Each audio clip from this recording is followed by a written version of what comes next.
shot to be all fucking blocked. But I've never turned back to the motherfucking block. They were into a bitch, they were quite fucking loud. And today, just got the remote to the crowd. Days through the dogs, he's got you all. It's bad, it's spot, they're out of control. Yes, some lies, the moment quick. You got it all, so it's not gonna die. Let's start from the beginning. How did you first get into music?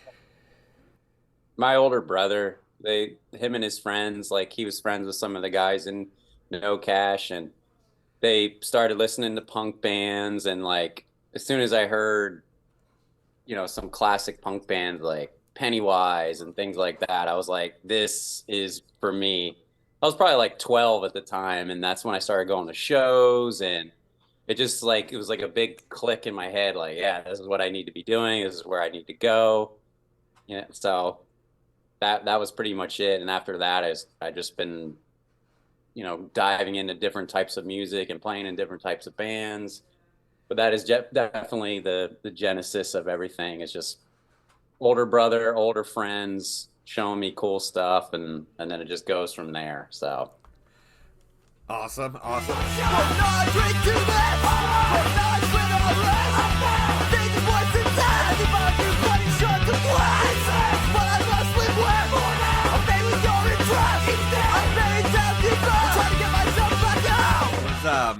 Was Blimp Attack your first project? Yeah. So that I pretty much, so my older brother, who was the singer songwriter of Blimp Attack, he got a guitar, and then I think probably about 6 months or so later, I just bought a bass, and then we just pretty much immediately started playing in a band while like not knowing how to play. So it was like you're doing both at the same time, which I think was like a cool way to learn how to play an instrument. It was just, you're just creating with it immediately. Like there was really no like jumping point for technique or actually like knowing music theory or anything. And some of those things I've kind of gotten more understanding of as time's gone on. But initially it was just like, let's just start a band. And it was me and Rob, my brother, and then my friend Eric, who was the drummer, and then that was it. And we just started, I think we started playing within like a couple of months too. So I'm sure it was probably pretty raw at that time, but it was cool. It was fun. And it was definitely like a memorable and life-changing experience and time. So yeah, Blimp Attack. Yeah, that's awesome. That's totally a fucking very Germs thing to do. Oh, it's funny, when I was saying that, I was thinking Germs as well. Like, wow, that is a very Germs like ideology of just like, just F it, do it, you're good. Yeah.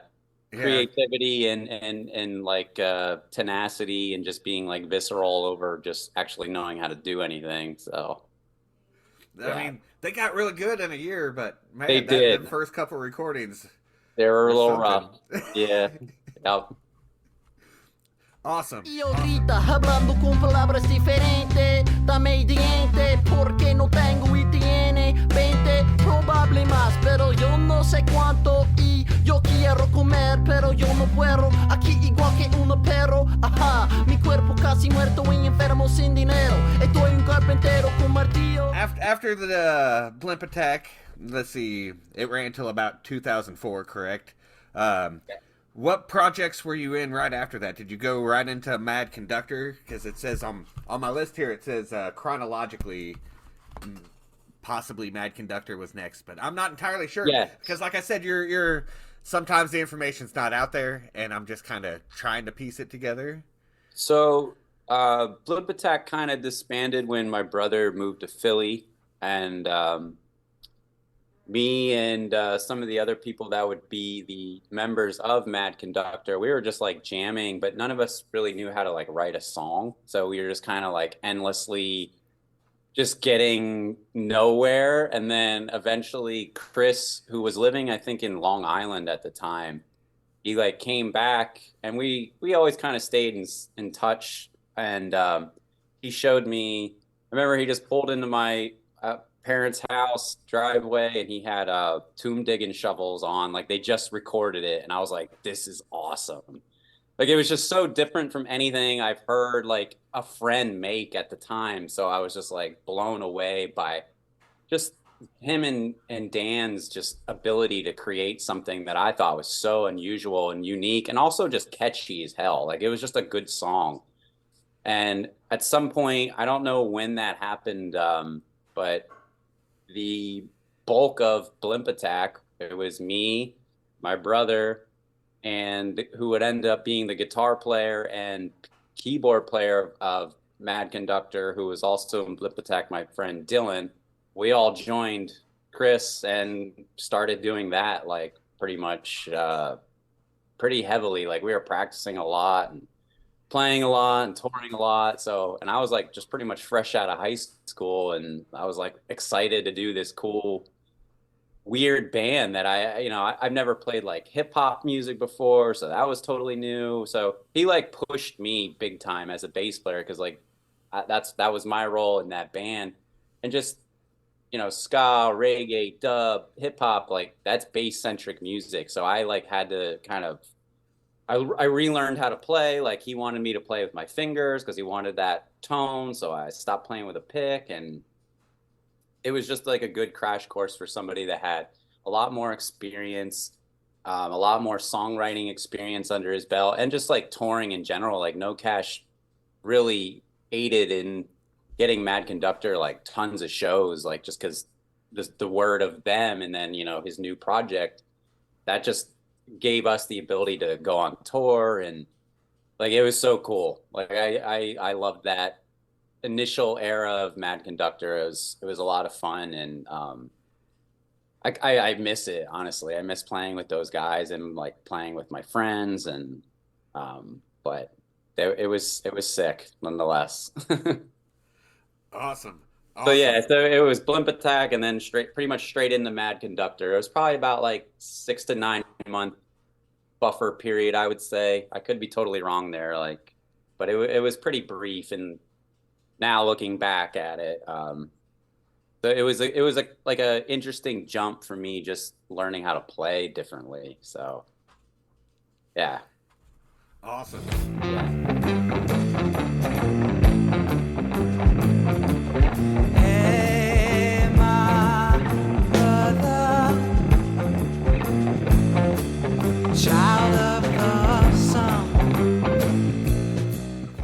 After that, you were in a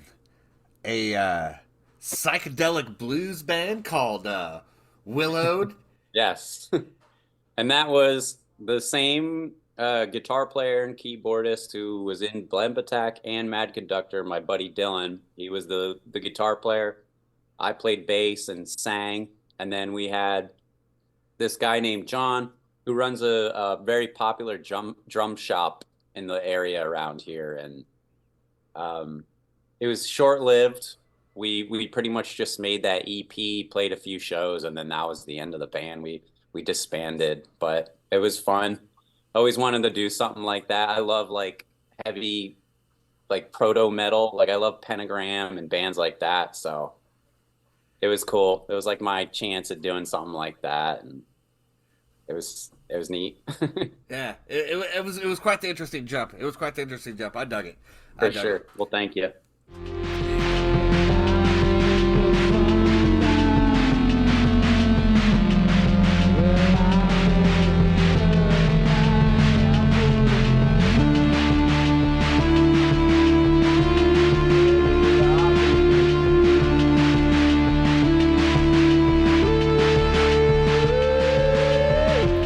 After that, you were started a dark wave, lo-fi psychedelic band called Television Blood.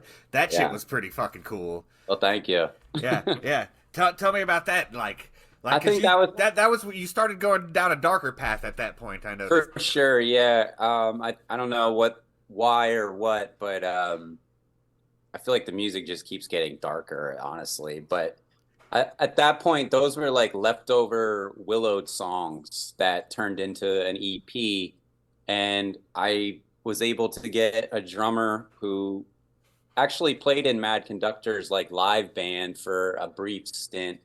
He was a neighbor of mine. And he did a few projects for me as the drummer. His name's Dominic. He's a very, very talented drummer and a very good producer as well. And then also the same dude on guitar, my buddy Dylan. So it was kind of more like it probably would have been whatever Willowed would have done next. That was the EP that I was like planning, and then we just didn't have that band going at the time, so I just wanted to record it. Got it done, and we did one show on 420 at this like DIY abandoned, warehouse space.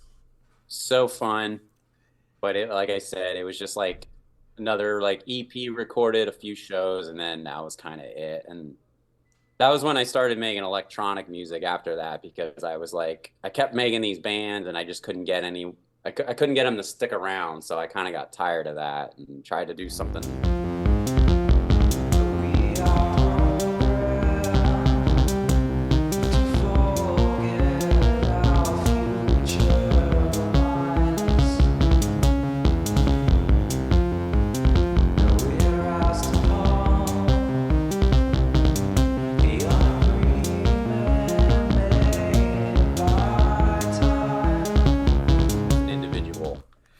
When you jumped over to the DA Sadler and did that dark wave synth pop. Yes. Yes, that was fun shit. That was fun shit. I really thank you. Yeah, I just tried, my hand, and I got a couple synthesizers and some drum machines, and I was just trying to make stuff myself, and that was what I came up with. I never played any of that stuff live. I couldn't figure out how to do it without it just being like backing tracks and me singing, because I just thought that wouldn't be. For one, I'm like really shy performing, and it would just feel so naked doing that. I don't know. I couldn't wrap my head around that or feel comfortable. So it was, again, just more recording and trying. All of this has just been experimenting and just being like, what do I like? Because I like a million different styles of music, and every day I kind of feel like trying something new. So I've taken a lot of stabs in the dark, and I think, there's been a few things that I thought turned out okay, but for the most part, it's still just like trying. I'm just trying. I think it would have went over fine. I went to a fucking some crazy goth show one time where I looked over in the corner and it was just some dude on a laptop, and I went over there to peek to see what was going on. Dude was just clicking on some shit on Fruity Loops for like an hour and a half, and I'm like, "Are you using Fruity Loops, man?" He's like, "Shut up, don't tell anybody." But he had that whole place going for like fucking That's 2 or 3 awesome. hours, Yeah, just clicking on Fruity Loops. Yeah, it's not the tools; it's how you use them. Yeah. Yep. Right.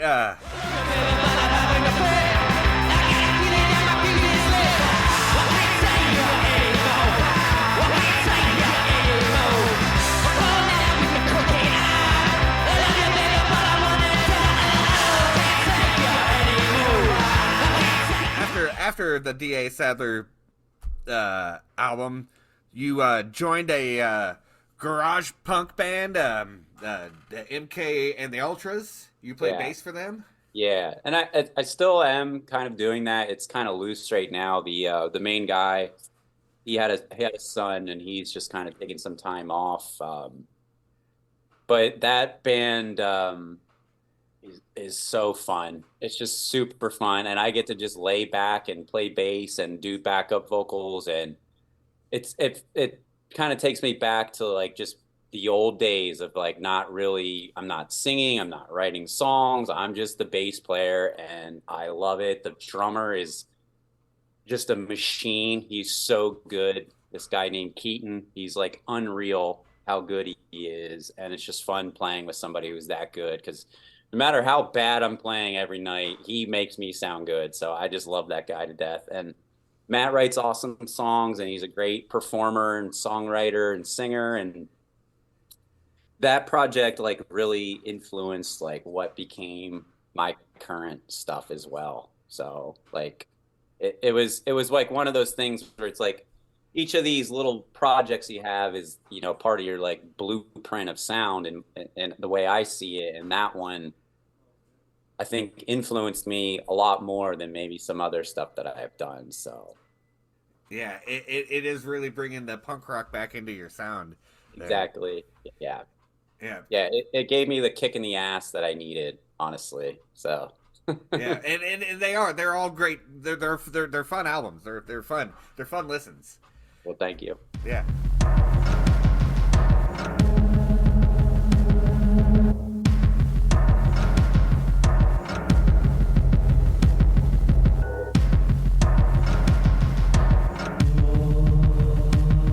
Anton Droste.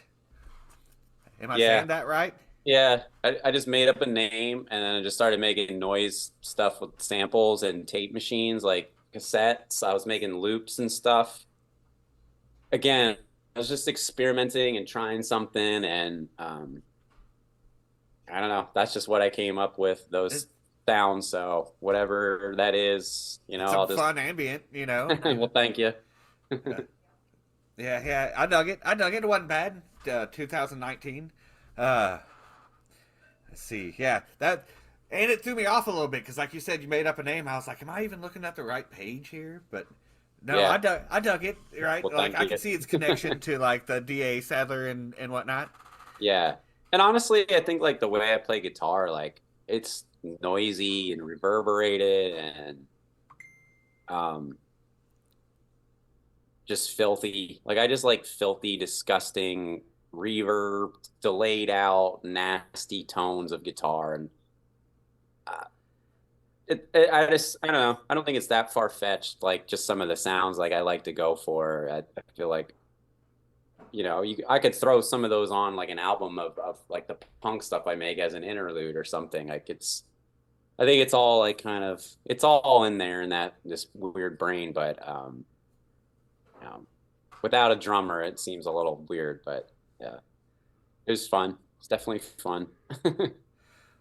Awesome.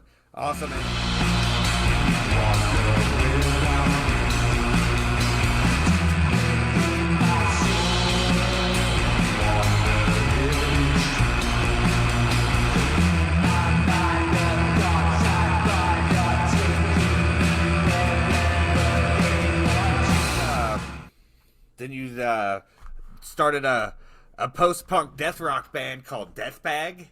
Yeah. Yeah, that was some fun shit. Hell yeah. Well, thank you. That was like quarantine. Like I wasn't doing anything and nobody else was, so I started recording stuff by myself. The drummer on that is Dom, who is also in Mad Conductor, like the live band for a little bit. He was also the drummer on the Television Blood EP. And so we started, he like tours pretty regularly, so I don't really get too much in contact with him. He's just busy.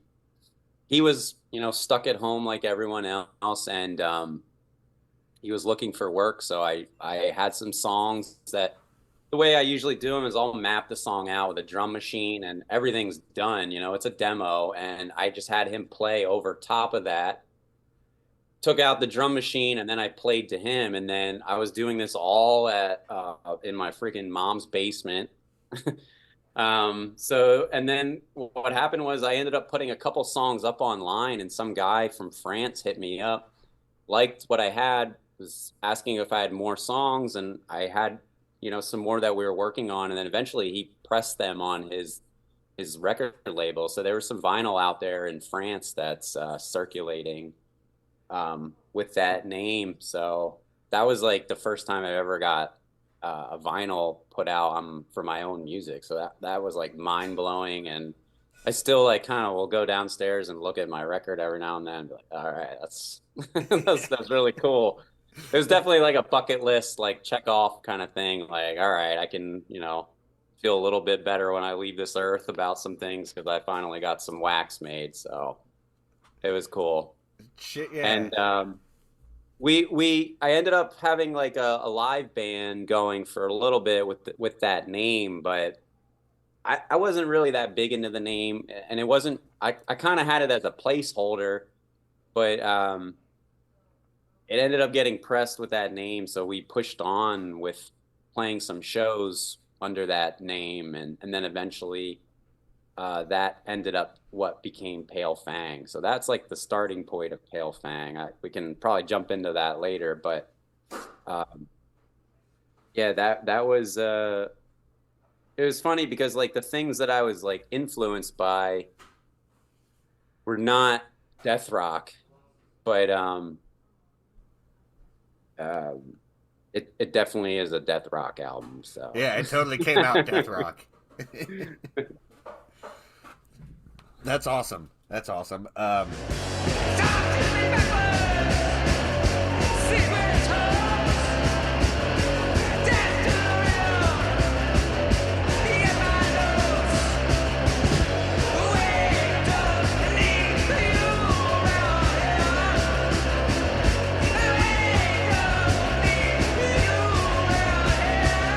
then your next project that came out in 2020 as well is when you first started working on Raid, which was a garage punk, a post-punk type of awesomeness. Yeah. Awesomeness. You got what, 2 EPs and a split out? 3 EPs? We've got 2 EPs, a full length, and a split. And then we're dropping a single on the 1st of February, and we're currently working on another LP right now. Oh shit! Yeah, well, this is gonna coincide with your single release. Yeah, so like that is again, that's me and my brother Rob. So that's Blimp Attack, Mad Conductor, former alumni as well. So, and that just started as just me and him doing a recording project. Like I was playing drums and singing, and he was doing the guitars, and we were just multi-tracking. And then eventually we've got more people to join, but the first 2 things are just me and him just screwing around with a tape recorder. yeah, that's fucking great stuff. That's great stuff. Thank you.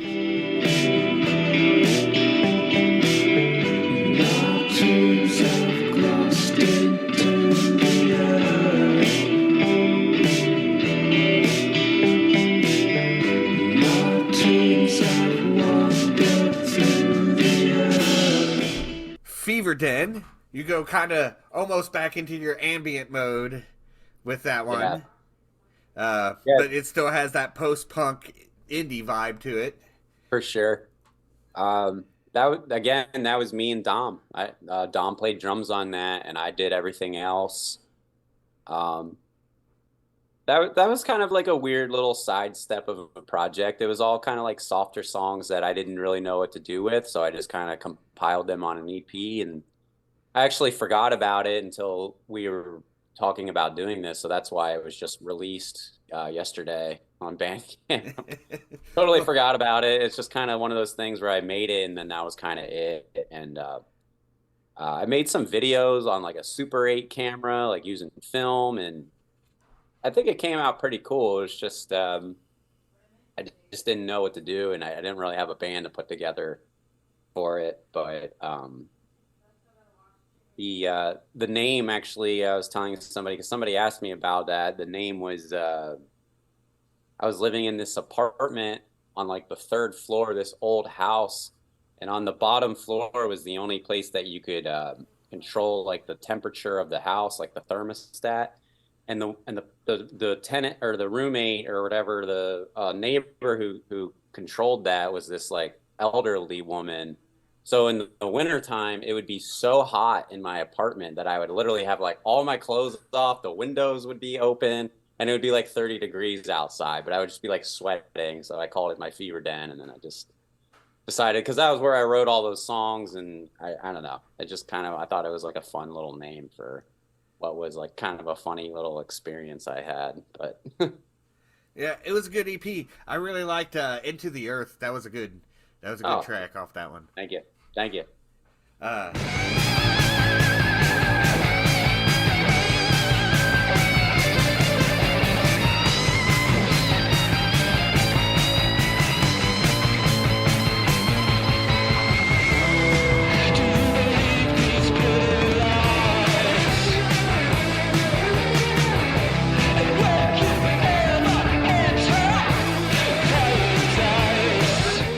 Pale Fang. This is your last project I have written down. Pale Fang. Let's talk about this some more.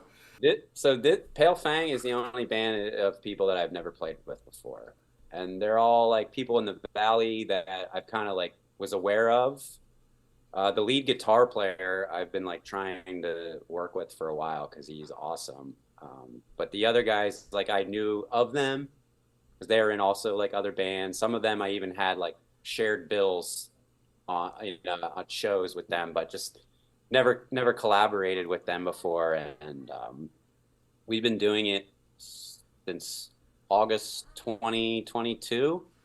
I think is when it officially like we started playing together, like practicing and stuff. And then our first show under that name was September 30th of that same year, and it's been good. I like playing with them. They're awesome. They're great musicians, and it's just fun. We just have a lot of fun, pretty high energy, and yeah, I nothing but good feeling and atmosphere hanging around them. So Awesome. yeah.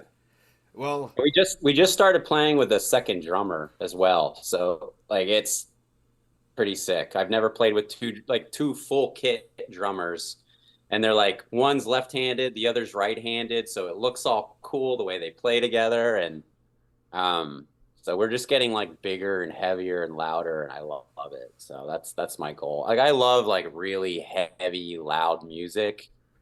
And I just want us to just keep getting heavier and louder. So, but also punk at the same time, it's like I don't want it to get. It's like metal is great, but it's even better when it's infused with punk rock, in my opinion. So I just want to keep that punk aesthetic wherever we end up. That's my goal. So 12-year-old me would still be happy regardless. That's all I guess. So you wouldn't look at yourself and be like, that guy's a poser. Yeah, exactly. Yeah, no, I hope not. But yeah, Pale Fang has put out 2 EPs, and we've been recording some other stuff that we haven't released yet, and we're also in the process of writing what will probably be our first full length. But take a little while. Yeah, we just dropped our second EP on Halloween of 2023, so it's still a little fresh. Yeah, you are quite the fucking prolific artist. Like here in the past couple years, you put out so much stuff. I mean, like, how do you even find the time to do all this shit? I don't go out much, I guess.